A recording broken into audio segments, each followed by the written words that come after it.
Bavandimwe nshuti turabasuhuje aho muherereye hose haba mu gihugu ndetse haba no hanze yacyo, tunagumya no kubashimira ko mugumye kugaragaza ko mukunze ibiganiro byacu mubisangiza abandi ndetse munatwungura ibitekerezo aho dushobora gukosora. Ntangiye iki kiganiro rero mbanza kubabwira ko n'ubundi ari njyewe Tuyizere Emmanuel, murabizi ko ndi umuntu wikundira gukurikirana amakuru y'ubukungu no gusangiza ibitekerezo byanjye kuri ayo makuru inshuti zanjye. Mbere y'uko nkomeza rero reka mbanze nsubize ikibazo cy'umwe mu bakurikiye ibi biganiro navuzeho ubushize, wambajije ati hari ijambo wavuze ntabashe gusobanukirwa neza, aho yambazaga ngo nimusobanurire ku bijyanye n'umusaruro mbumbe icyo ushatse kuvuga. Namubwira ngo umusaruro mbumbe bishatse kuvuga umusaruro wose wabonetse cyangwa icyo bita production totale cyangwa total product. Iyo bigiye ku gihugu rero birimo ushobora kubona mu buryo bubiri. Hari iyo bita PIB cyangwa GDP, ni umusaruro uba wabonetse mu gihugu ku bikorwa byose byakorewe mu gihugu imbere, produit intérieur brut. Hakaza niyo bita PNB, yo ni umusaruro wabonetse wose ku banyagihugu baba bari imbere mu gihugu baba bari no hanze y'igihugu.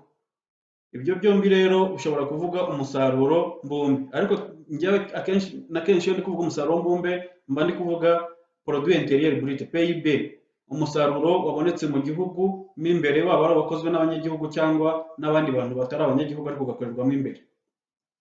Uyu munsi rero ikiganiro nshaka kugira ngo mvugeho ni ikiganiro cyo nise ngo ni amafaranga ya kajugujugu cyangwa hélicoptère monétaire cyangwa monnaie hélicoptère cyangwa money hélicoptère.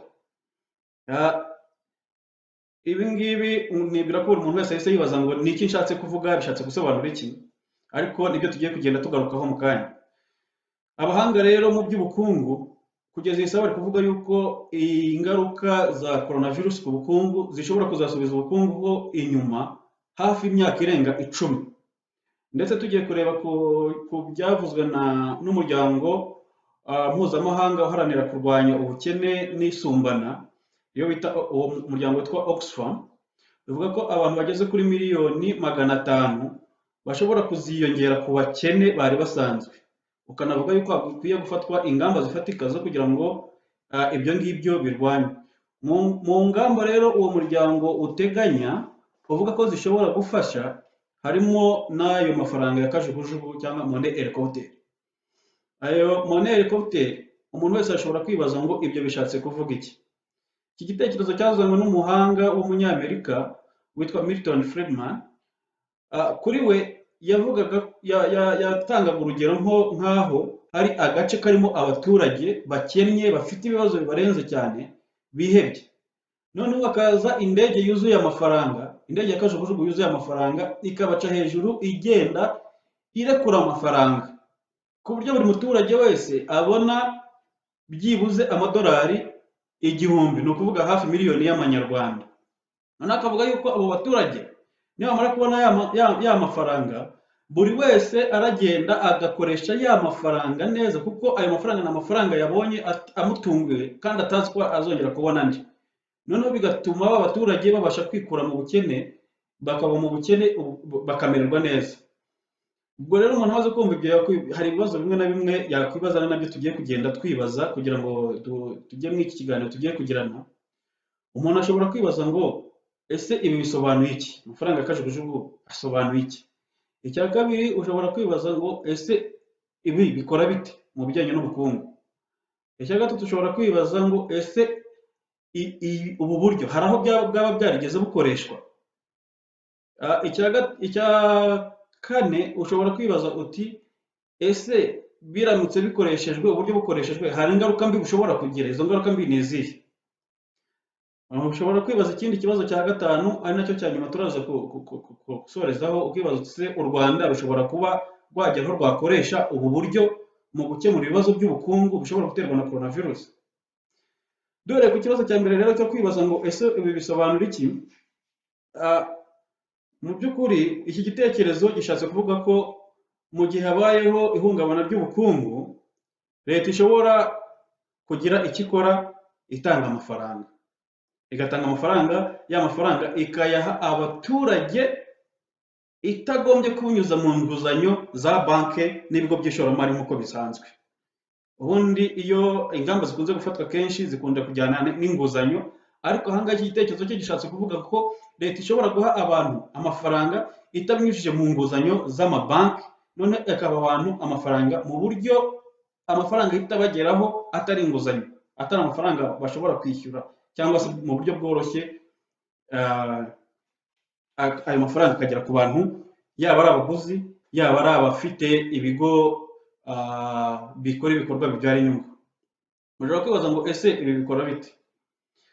Nk'uko bisanzwe bizi rero, ni ubumenyi busanzwe, iyo habayeho ikintu nk'iki ngiki cy'ihungabana mu by'ubukungu, bikurikirwa n'ibihe bigoye cyane.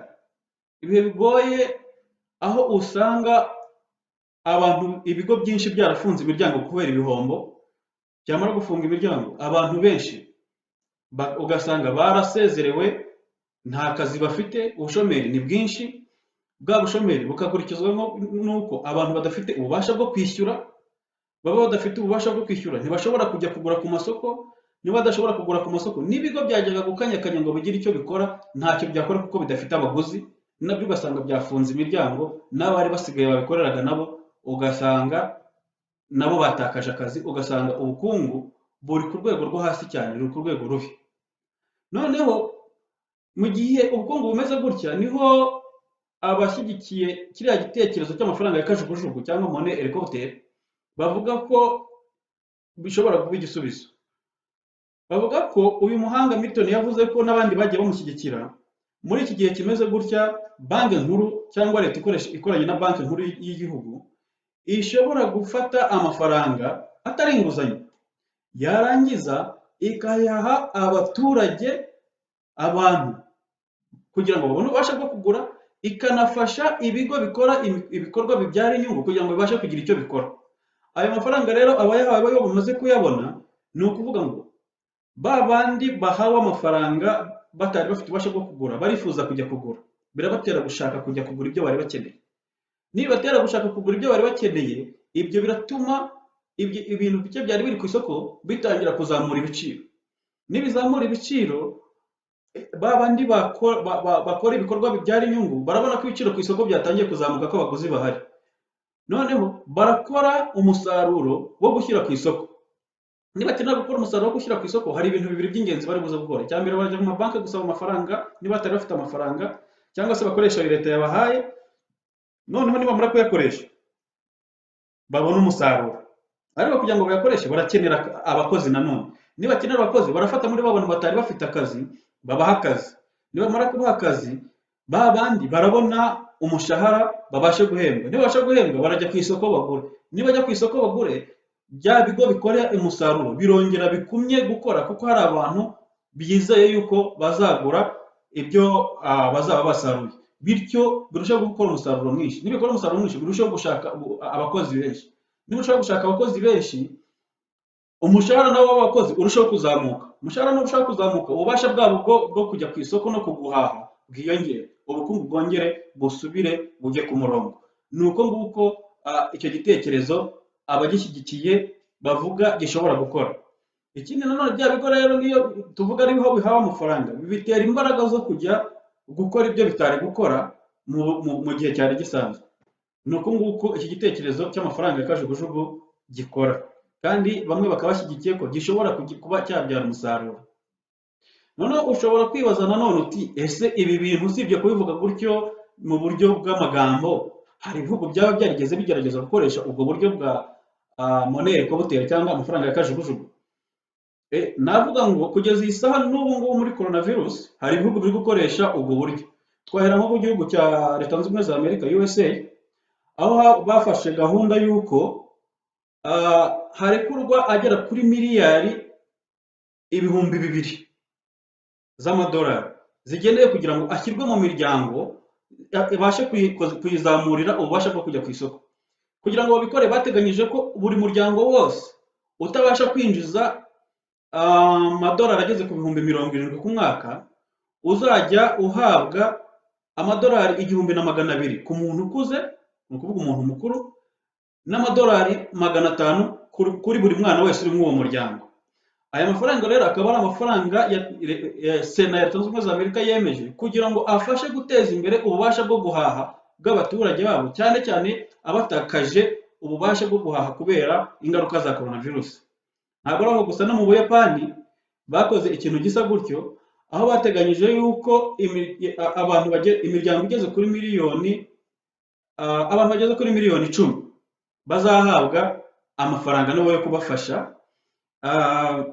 aho bateganije yuko byibuze buri muntu muri abo miliyoni 10 azahabwa amafaranga angana n'amayero 2,500 yo kumufasha kugira ngo abashe kugura ndetse no guhangana n'ingaruka z'ihungabana ry'ubukungu zatewe na coronavirus.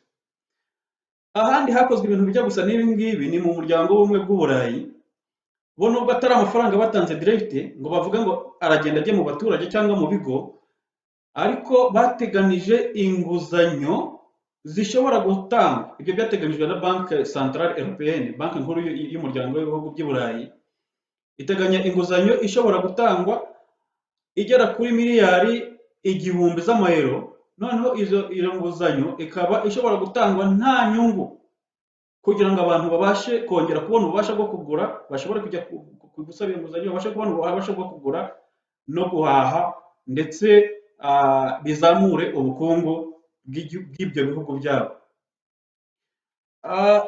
Umuntu ashobora no kwibaza nanone ati se ibi biramutse bikozwe hari ingaruka mbi bishobora kugira ku bukungu bw'igihugu? Yego, burya ikintu cyose kigira ingaruka nziza kikagira n'ingaruka mbi. Mu by'ukuri turabizi hari byinshi biri gukorwa kugira ngo hashakishwe kurwanya ingaruka z'iza coronavirus hirya no hino mu bihugu, ndetse no mu gihugu cyacu biri gukorwa. Imyanzuro yose ifatwa iba ifite aho ifite imbaraga n'aho ifite intege nkeya. N'ibi ngibi rero nabyo bihari aho bifite imbaraga, hari n'aho bifite intege nkeya. Nk'intege nkeya zishobora kugaragaramo ni uko aya mafaranga aramutse atanzwe, haba hari ikibazo cy'uko hashobora kuza ubwiyongere bw'ibiciro. Banki nkuru y'igihugu ishobora kunanirwa gukontorora, kuko niyo ishinzwe gukontorora ibyo bintu. Mwibuke ko aya mafaranga ni amafaranga y'abahawe abantu, ariko atari inguzanyo, no kuvuga nta mafaranga batazagarura. None ayo mafaranga yagiye mu bantu muri circulation bari kuyakoresha batazayagarura, haba hari risk yuko ashobora gutera inflation irenze ikenewe. Ubundi inflation burya ntabwo ari mbi buri gihe, kuzamuka kw'ibiciro ntabwo ari kubi buri gihe, keretse iyo kwarengeje. Rero haba hari ikibazo, ibyago ko bishobora gutera izamuka ry'ibiciro bishobora kurenga umusaruro uri ku isoko, bigatuma n'ubundi bitamera neza.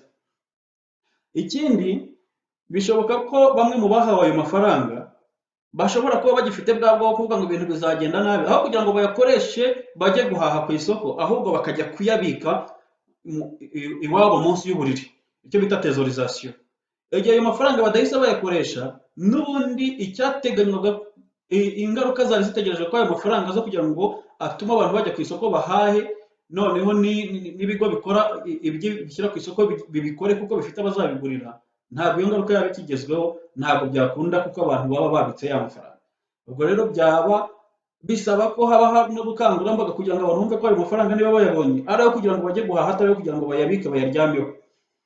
Ikindi, aya mafaranga aramutse ahawe abantu bakayikoreshereza mu guhaha ibindi bintu bituruka mu bindi bihugu byo hanze, icyo gihe bigira ingaruka mbi. Ntabwo byaba bikifashije bwa bukungu bw'imbere mu gihugu ushaka kuzamura, ahubwo byatera ingaruka mbi, kuko abantu bakenera amafaranga yo hanze, bigatuma bigira ingaruka mbi ku gaciro k'ifaranga.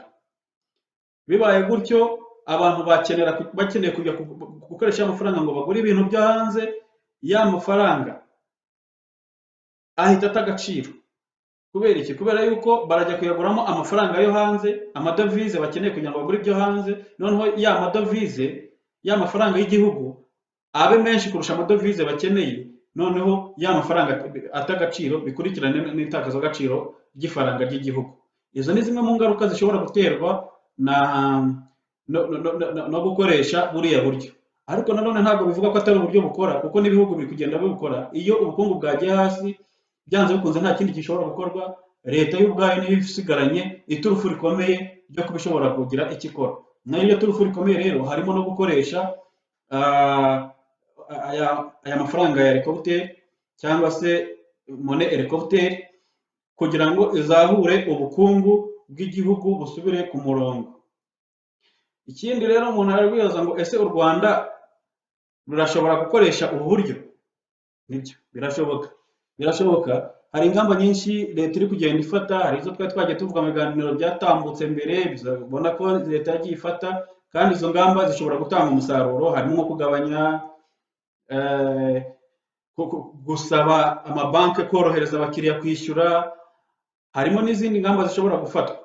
Izo ngamba rero zishobora kubyara umusaruro, kimwe n'uko zishobora wenda kutabyara umusaruro kutatanga umusaruro wari uteganyijwe. Leta ikaba ishobora gukoresha n'ubu buryo, ubu buryo bujyanye no gutanga amafaranga mu buryo ayo mafaranga ahita agera ku bantu ku giti cyabo. Leta ishobora kubikora gute?